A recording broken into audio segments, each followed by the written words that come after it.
Let's be real for a second. Exam season? It can feel like a relentless pressure cooker. You know the drill. The endless reading lists, the looming deadlines, that creeping anxiety, and surviving on literally nothing but caffeine and instant noodles. It's absolutely enough to burn out even the most dedicated student.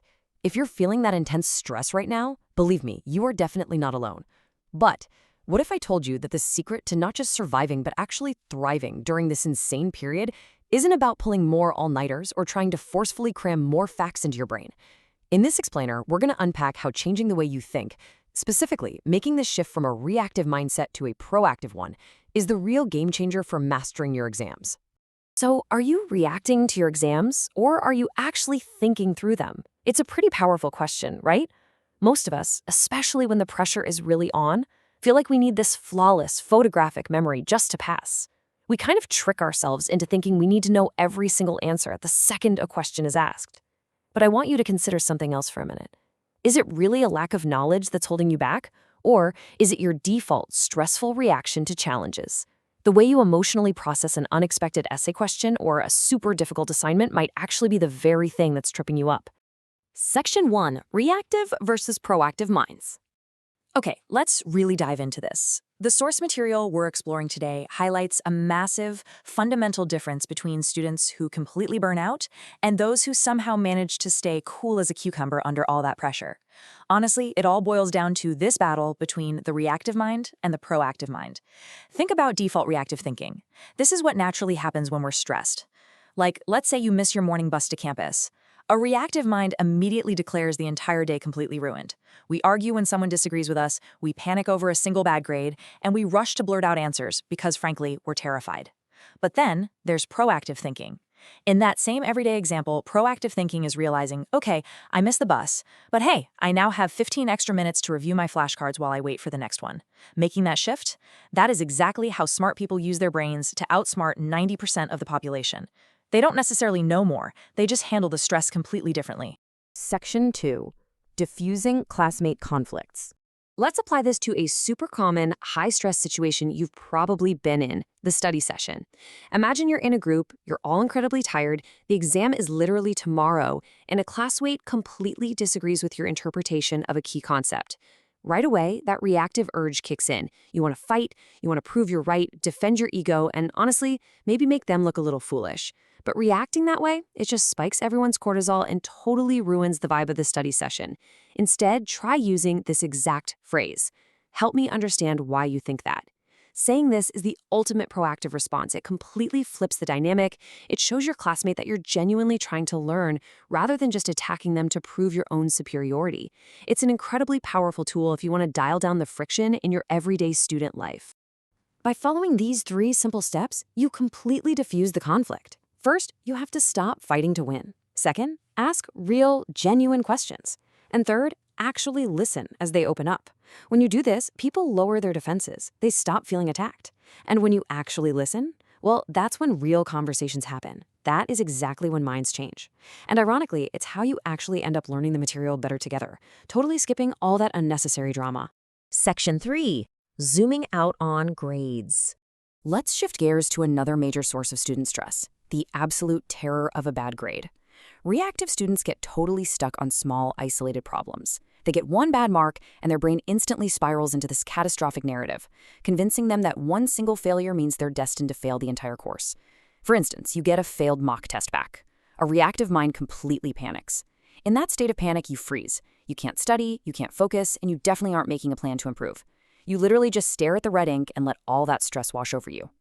Now, what's really interesting here is how a proactive mind views that exact same failed test. A proactive student zooms out, kind of like a camera lens. They don't see this devastating final failure. They see a solvable puzzle. They start asking themselves, do I need to study differently? Am I just totally burned out and need more sleep? Or do I simply need to ask a tutor for help with this one specific math concept? By looking for patterns instead of just panicking, they turn a wildly stressful event into a clear, actionable plan. Section 4. Saving your exam energy. This brings us to an absolutely crucial concept for surviving exam season. You have to save your energy. Your mental energy right now, it's a finite resource. Proactive students treat their energy like a phone battery. You only have so much charge each day, and it absolutely shouldn't be wasted on pointless worry. The proactive mindset is all about ruthlessly dividing your world into two categories. Think about the things you literally cannot control. The weather, whether it rains on exam day, your professor's mood, or what your classmates think of you. You have zero control over that stuff. Proactively dropping those worries saves massive amounts of mental energy. Energy that you can now funnel entirely into what you can control, like remembering to bring an umbrella, choosing to be kind, and simply studying to the best of your ability. If you concentrate only on what you can change, I promise you, you'll watch your stress levels completely plummet. Section 5. The power of pausing. Let's move to our next habit, which tackles how most of us communicate when we're under pressure. Let's face it, most of us are terrified of silence. In an oral exam or a tough conversation with an academic advisor, if there's even a second of quiet, we reactively rush to fill the void. We just blurt out the very first anxious thought that pops into our heads to avoid the awkwardness. But I want you to try something different. Next time, just try counting to 3 in your head. 1, 2, 3. Notice how that silence kind of makes you lean in. Notice how it commands attention. Taking 3 seconds before answering a tough question doesn't make you look unprepared at all. It makes you look thoughtful. It makes people pay attention to you, and it practically guarantees that the answer you give is infinitely better than your panicked first reaction. And this brilliantly illustrates the wider power of the pause in your daily student life. Think about someone cutting you off while you're walking to campus, or someone being rude in the cafeteria line. The reactive response is getting mad and snapping back right away. But the proactive pause, simply taking a breath and asking yourself, is this actually worth my exam energy? That changes everything. Pausing instead of firing back gives you all the power. You are actively choosing your emotional state, rather than letting some random stranger dictate it for you. Section 6. Choose one proactive habits. As we bring this explainer to a close, remember that true intelligence and academic success, they don't require you to be born a genius who gets straight A's effortlessly. True intelligence just requires choosing your responses instead of blindly reacting to your environment. It's all about being intentional. So here's a quick recap of the 5 proactive habits we've covered. Ask questions instead of arguing. Look for patterns over panicking. Focus strictly on what you can control. Embrace those quiet moments, and always pause before reacting. Now, my absolute strongest advice to you is this. Do not try to implement all 5 of these at once. Seriously, that's just a recipe for feeling overwhelmed. Instead, pick just one to focus on for the next week of your exam session. So, I'll leave you with this to think about. Which habit are you going to use to conquer your next exam? Take a second, look inward, and decide which of these shifts is going to have the biggest impact on your daily stress. Drop a comment below with your chosen habit, commit to it, take control of your academic life, and start actually thinking your way through exams instead of just reacting to them. Thanks for hanging out with me for this explainer, and seriously, best of luck out there, you've got this.